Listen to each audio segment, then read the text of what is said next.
Ya, sekarang kita akan membahas tentang kehidupan, pekerjaan, pelayanan Tuhan Yesus Kristus, pengajaran Tuhan Yesus Kristus yang sangat berkorespondensi dengan hukum Taurat.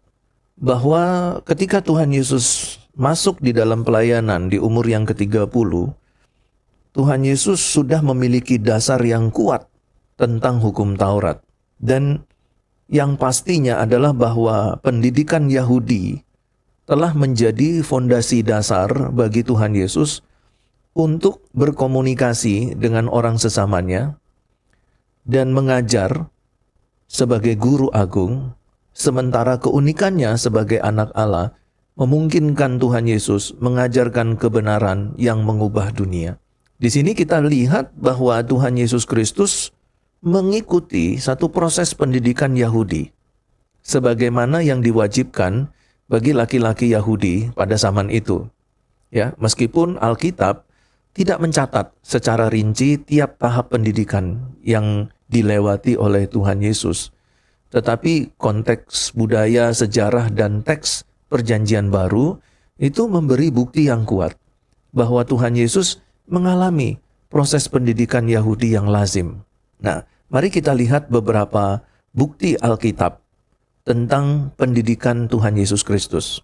Dalam Lukas 2 ayat 41 sampai 52 yang mencatat peristiwa di Bait Allah saat Tuhan Yesus berusia 12 tahun.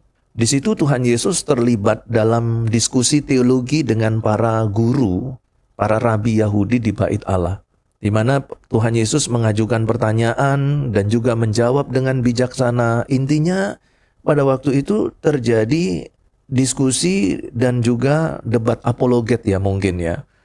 Dan hal ini menunjukkan bahwa Tuhan Yesus telah menyelesaikan tahap Bet Sefer, yaitu menghafal Taurat. Kemudian dia juga masuk di dalam tahap Bet Talmud yang mempelajari interpretasi hukum Taurat yang menjadi kewajiban anak-anak seumur Tuhan Yesus pada waktu itu untuk masuk di dalam kelas Bet Sefer dan Bet Talmud, ya, yaitu mempelajari interpretasi hukum. Dan di ayat yang ke-52 menyatakan Yesus semakin bertambah besar dan penuh hikmat. Penuh hikmat, bertambah besar. Bertambah besar itu berarti dalam setiap tahapan pertumbuhan umur dari Tuhan Yesus Kristus, dia juga harus mengikuti tahapan-tahapan belajar pada waktu itu, ya. Dan kemudian Tuhan Yesus semakin penuh dengan hikmat. Itu artinya bahwa dalam proses pendidikan dan Tuhan Yesus sebagai peserta didik, dia semakin penuh dengan hikmat. Bukan dalam pengertian bahwa dia sebagai seorang murid yang sangat brilian, yang IQ-nya sangat tinggi. Bukan hanya itu. Tetapi di dalam diri Tuhan Yesus sudah ada firman. Dia adalah firman yang hidup. Ya, dan dari sini kita bisa melihat bahwa penuh dengan hikmat di sini itu menyangkup kedua hal tersebut. Di satu sisi, Tuhan Yesus penuh dengan hikmat karena dia mengikuti proses belajar, Bet Sefer, Bet Talmud, tetapi juga dia dalam pribadinya sendiri, dia telah penuh dengan hikmat. Dan makin dikasihi Allah dan juga manusia. Dan ini mencerminkan bahwa ada dampak dari proses pendidikan yang berkelanjutan yang dialami oleh Tuhan Yesus Kristus. Kemudian yang kedua, yaitu berkaitan dengan kemampuan literasi dan akses ke kitab suci. Tuhan Yesus fasih membaca kitab Nabi Yesaya di sinagog dalam Lukas 4 ayat 16-21. Ini menunjukkan bahwa Tuhan Yesus itu sudah sangat terlatih di dalam membaca Taurat dan kitab para nabi. Dan kita tahu bahwa ketika dia membaca Nabi Yesaya, kitab Nabi Yesaya, itu semua orang tercengang-cengang. Karena cara membaca, sistem membaca, alur membacanya, intonasi bacaannya, itu sangat sempurna sekali. Ya, bahkan beberapa komentar menyatakan bahwa tidak mungkin seorang anak tukang kayu bisa membaca kitab Nabi Yesaya seindah itu. Lalu kemudian Tuhan Yesus juga mengutip Taurat, Mazmur, kitab nabi-nabi secara luas di dalam pengajaran-pengajarannya. Misalnya ketika ia dicobai iblis dalam Matius 4 ayat 1-11, Tuhan Yesus mengutip perjanjian lama sebagai firman Tuhan untuk melawan pencobaan iblis. Lalu yang berikutnya, yang pertama tadi yaitu berkaitan dengan peristiwa usia 12 tahun. Kemudian yang kedua kemampuan literasinya. Yang ketiga adalah ketaatan pada hukum Taurat. Tuhan Yesus disunat, ya, Lukas 2 ayat 21. Tuhan Yesus dipersembahkan ke bait Allah, Lukas 2 ayat 22 dan 24. Tuhan Yesus juga merayakan hari raya Yahudi. Ya, misalnya Paskah, Pondok Daun, Pentakosta. Nah, semua ini itu adalah bagian pendidikan dan praktek keagamaan Yahudi. Ya, kemudian yang berikut adalah tahapan-tahapan yang dilakui oleh Tuhan Yesus dalam tahapan pendidikan. Yang pertama adalah jenjang pendidikan Bet Sefer atau kelas Bet Sefer, usia 5-10 tahun. Ya. Nah, di sini materinya adalah membaca, menulis, menghafalkan Taurat, dan hafalan Shema, Ulangan 6 ayat 4-9, dan juga tentang doa-doa dasar dalam agama Yahudi. Nah, apa buktinya Tuhan Yesus mengikuti kelas Bet Sefer? Tuhan Yesus menunjukkan penguasaan Taurat sejak usia muda.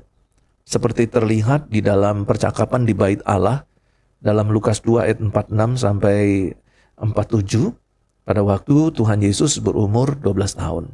Nah, kemudian masuk dalam jenjang yang berikutnya, ya, Tuhan Yesus juga masuk dalam jenjang pendidikan berikutnya yaitu Bet Talmud di usia 10-15.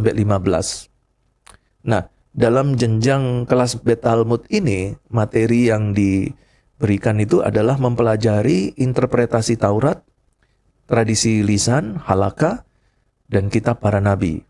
Kemudian juga ada diskusi-diskusi tentang hukum ritual, etika, dan kehidupan praktik. Bagaimana dengan buktinya? Kita bisa melihat kemampuan Tuhan Yesus berdebat dengan para ahli Taurat. Misalnya Lukas 2 ayat 46. Itu menunjukkan bahwa ia telah menyelesaikan tahap kelas ini, yaitu tahap dari kelas Bet Talmud. Salah satunya dalam materinya adalah penguasaan diskusi tentang hukum, ritual, etika, dan kehidupan praktis. Kemudian tahapan yang ketiga, yaitu kelas yang lebih tinggi, yaitu Bet Midrash. Nah, usia untuk masuk dalam kelas ini adalah 15 tahun ke atas. Dan materi utamanya adalah studi yang mendalam tentang Midrash, tafsir Taurat, dan juga Gemara, ya, analisis logis berkaitan dengan hukum masyarakat, hukum sosial, yang tentu didasarkan pada hukum Taurat. Nah, tidak ada catatan bahwa Tuhan Yesus menjadi murid atau menjadi talmid dari seorang rabi, seperti halnya Paulus yang belajar di bawah Rabi Gamaliel. Namun Tuhan Yesus tetap menguasai tradisi lisan dan mampu berdialog dengan para pemuka agama. Ya, misalnya kita bisa temukan di dalam Matius pasal 22 ayat 23-33. Nah, bagaimana peran orang tua dan lingkungan? Kita dapat melihat bahwa Yusuf dan Maria sebagai orang tua, mereka pasti bertanggung jawab dan mengajarkan Yesus dasar-dasar iman, termasuk hukum Taurat dan tradisi lisan. Nah, hal ini tercantum di dalam Ulangan 6 ayat yang ke-7. Lalu Tuhan Yesus dibesarkan di Nazaret. Nah, Nazaret ini adalah lingkungan yang sangat religius, di mana ia terpapar kehidupan sinagog dan praktek ibadah harian yang sering dilakukan masyarakat di sekitarnya pada waktu itu. Lalu kemudian yang ketiga yaitu lingkungan, ya, peran lingkungan, dalam hal ini sinagog sebagai pusat pendidikan. Kita tahu bahwa Tuhan Yesus setiap kali Sabat itu selalu belajar di sinagog, mendengarkan pembacaan Taurat dan khotbah. Ini kita bisa bandingkan dalam Lukas 4 ayat 16. Ya, bahkan setelah beranjak dewasa dan masuk di dalam pelayanan, ya, Tuhan Yesus seringkali masuk juga dan ikut ibadah di dalam sinagog, bahkan ikut berkontribusi di dalam pelayanan sinagog. Salah satunya yaitu yang kita temukan ketika Tuhan Yesus membaca kitab dari Nabi Yesaya. Bagaimana dengan sistem pendidikan Yahudi? Apakah ada perbedaan dengan Tuhan Yesus? Nah, meskipun Tuhan Yesus itu mengikuti sistem pendidikan Yahudi, Tuhan Yesus itu memiliki keunikan.